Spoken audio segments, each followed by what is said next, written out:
ከምጥ በፊት የሚያጋጥመው የእንሽርት ውሃ መፍሰስ እስከ 3 በመቶ የሚሆኑ እናቶች ላይ ሊያጋጥም ይችላል። ጤና ይስጥልን። ዶክተር ተክለሙስ ተስፉ እባላለሁ። በደቡብ ስታር የሕክምና ማዕከል የማህጸንና ጽንስ ስፔሻሊስት ሐኪም ነኝ። ዛሬ የምንወያየው ርዕስ ካለ ጊዜ የሚፈጠረው የእንሽርት ውሃ መፍሰስ ይሆናል። ይኸው ማለት የጽንሱ ዕድሜ 7 ወር ከሆነው በኋላ ከምጥ በፊት የሚፈጠረው የእንሽርት ውሃ መፍሰስ ማለት ነው። ካለ ጊዜው ከምጥ በፊት የሚያጋጥመው የእንሽርት ውሃ መፍሰስ እስከ 3 በመቶ የሚሆኑ እናቶች ላይ ሊያጋጥም ይችላል።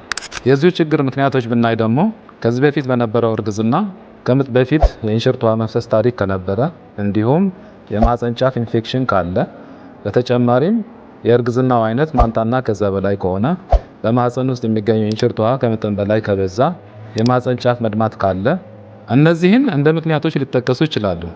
ካለ ጊዜው ከምጥ በፊት የሚፈጠር የእንሽርት ውሃ መፍሰስ ምልክቶቹ ምንድናቸው? ከማህጸን የሚወጣ ውሃ መሳይ ፍሳሽ፣ በተጨማሪም የውስጥ ልብስ መርጠብ ወይም ደግሞ መበስበስ፣ ሌላው ደግሞ ወደ እግር የሚወርድ ውሃ መሳይ ፈሳሽ ሊሆን ይችላል።